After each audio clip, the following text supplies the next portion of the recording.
ಬೆಳಗ್ಗೆಯಿಂದ ಒಲೆ ಉರಿಸ್ತಾ ಇದ್ದೀನಿ, ಉರಿತಾನೆ ಇಲ್ಲ. ಅಲ್ಲಿ ಇಲ್ಲಿ ಸೌದೆ ತರಬೇಕು, ಉರಿಸ್ಬೇಕು. ತಲೆ ಕೆಟ್ಟೋಗ್ಬಿಡುತ್ತೆ. ಗ್ಯಾಸಲ್ಲಿ ಇಟ್ಕೋಬೋದು, ಸುಮ್ಮನೆ ಅದೆಲ್ಲ ಯಾಕೆ ಖರ್ಚು ವೆಚ್ಚ ಅಂತ ಹೇಳಿ ಕಾಯಿಸ್ತಾ ಇದ್ದೀನಿ. ಕಾಯ್ತೈತೆ. ಇವಾಗ ಹೆಂಗೋ ದಗದಾಗ ಅಂತ ಉರಿತೈತೆ. ಅಂಡೆ ಒಲೆ ನೀರು ಸ್ನಾನ ಮಾಡ್ಕೊಳ್ಳೋದಂದರೆ ತುಂಬ ಖುಷಿ ಆಗುತ್ತೆ, ತುಂಬ ಇಷ್ಟ ಆಗುತ್ತೆ. ಪಾಪು ಬೇರೆ ಅಳ್ತಾಳೆ. ಯಾಕೆ ಬಂಗಾರಿ? ಕರಿ ಅಲ್ಲಿ ನೋಡ್ರಿ, ಅಲ್ಲಿ ಏನು ಚಿನ್ನಿ, ಬಾ ಬಾ ಬಾ ಬಂಗಾರಿ. ಅಳ್ಕೊಂಡು ಬರ್ತಾವಳೆ, ಯಾವಾಗೂ ಗೊಳೋ ಅನ್ನೋದೇ. ಓನಾಯ್ತು, ಅಳಬಾರ್ದು ಬಂಗಾರ. ಬಾಯ್ಲಿ ನಿಂಗೆ ತಿಂಡಿ ಕೊಡಿಸ್ತೀನಿ. ಸುಮ್ಮನೆ ಇಲ್ಲ, ಸುಮ್ಮನೆ ನೀವೆಲ್ಲ ಎಲ್ಲಿಗೆ ಹೋಗ್ತೀರಿ? ಅಳಬಾರ್ದು ರಾಜ. ಅಪ್ಪ ಹತ್ರ ಹೋಗಿ ಬಾಯ್.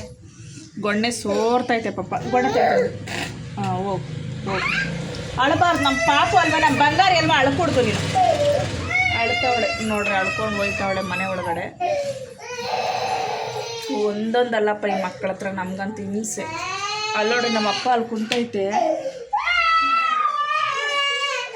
ನಮಗೆ ತಲೆ ಕೆಟ್ಟೋಗುತ್ತಪ್ಪ. ಯಾಕ್ರೆ ಸುಮ್ಮನಿರ್ರೆ.